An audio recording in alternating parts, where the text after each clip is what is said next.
Hello, YouTube. So I hope you enjoyed the show today. Today it's going to be the winners and losers of the new ban list for 12th of December 2024.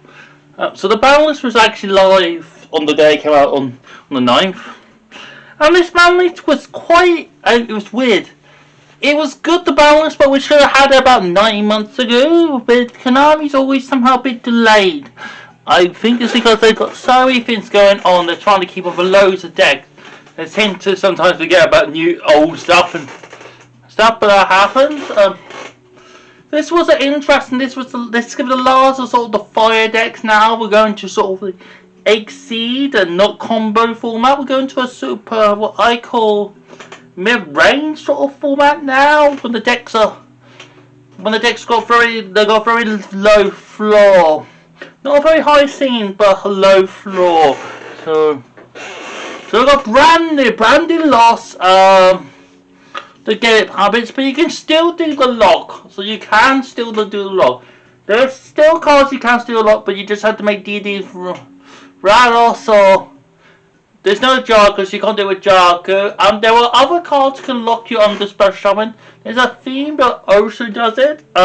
Lets you not special summon, but you can respond to these. So you can get rid of these if you have to. So you can super them away and stuff this time, so you can do it this time. Unlike some things. But now branded fusions at 1, it's 10 times harder, but now they're playing 60 cards and stuff, so they are playing more cards to find the branded fusion, which is a little bit chaotic, but it's still the same. Not much has really changed, but I still think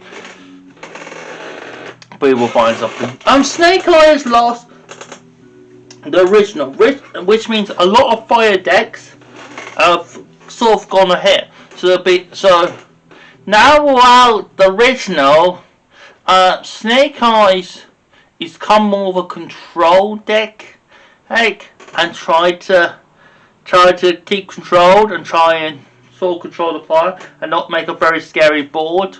And yes, you can cheer for the Snake Eyes themselves, but you're more likely to get Ash and it'll hurt a lot more and it's more vulnerable now. It means also it's a lot harder to pivot to other engines. So your fire engine's not so big now. You can't do Snake Eye. If you do the Snake Eye bit, you don't. No restraint. You can only do Snake Eye to the level 1s.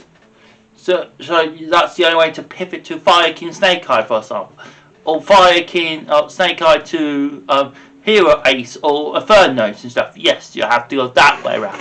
You can't go one way around. So that is a bit awkward. Yes, it is a little bit awkward and a bit okay, which is a shame, but it lasted for a year.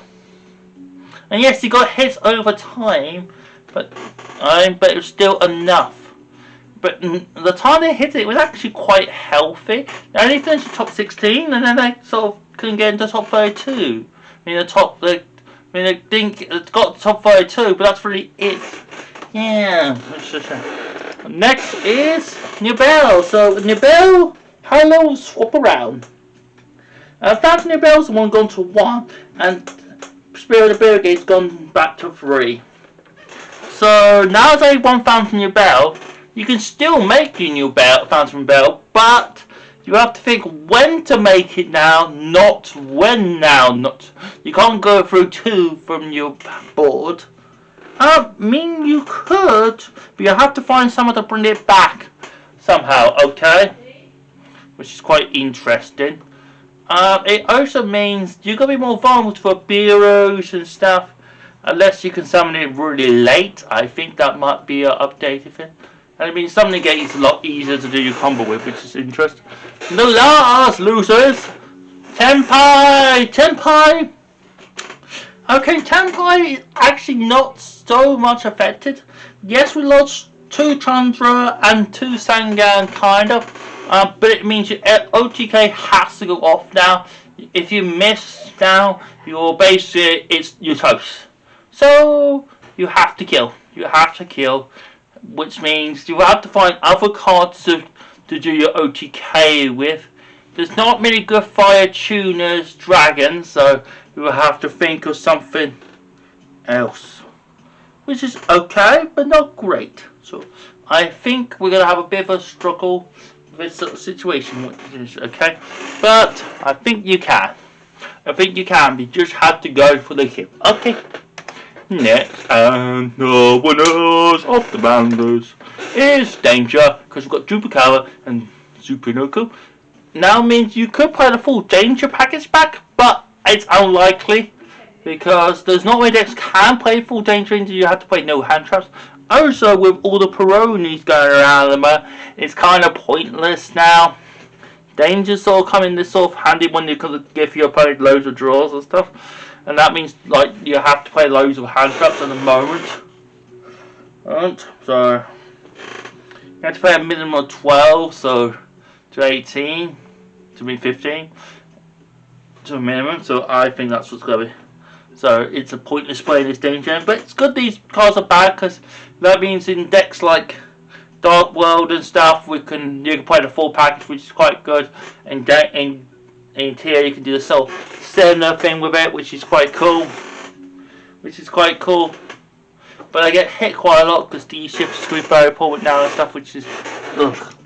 Flytron got Eva back to 2, which is fine. To be honest, I don't know how you're seeing Eva now unless you search it and then you disguise with light with the Herald Orange. So I don't know how you're getting it to the graveyard. Either way I explained to you, it's a bit of a loop call, sort of a big loop around because of Beatrice's bounce. It's a little bit more tricky to get to it at the moment.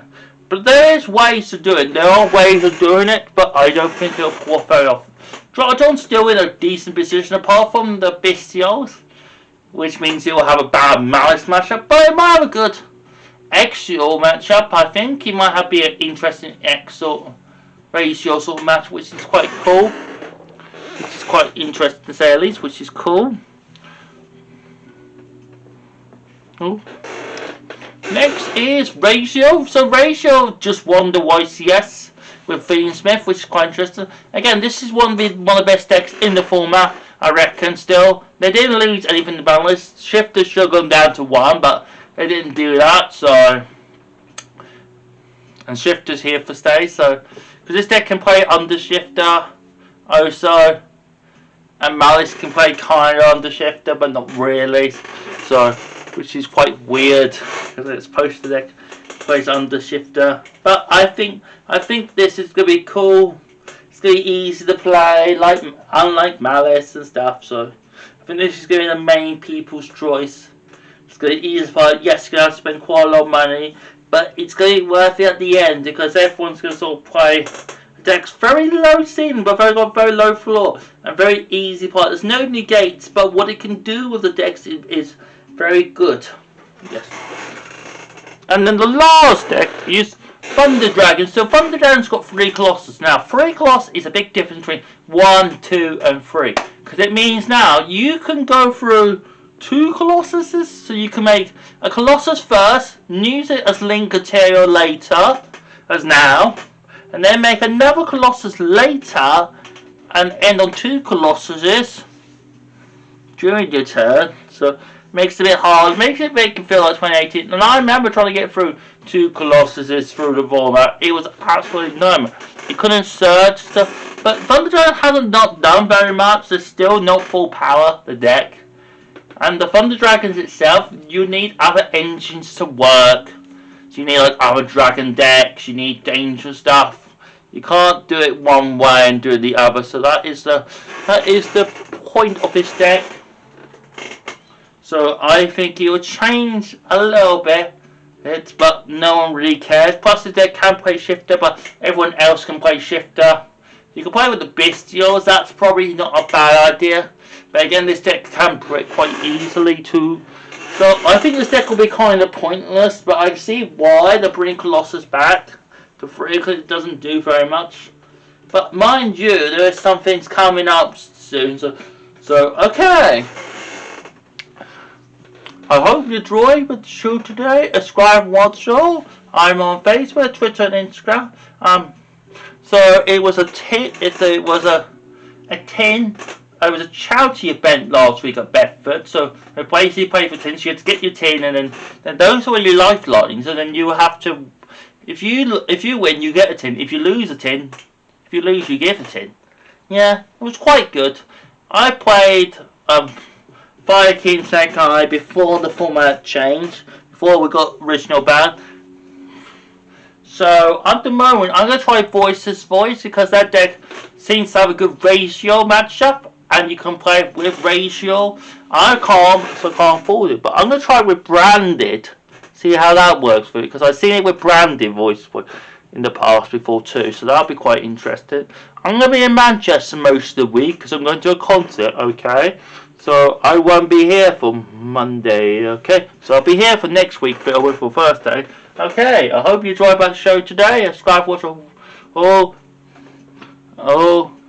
Peace everyone, good luck and doing everyone.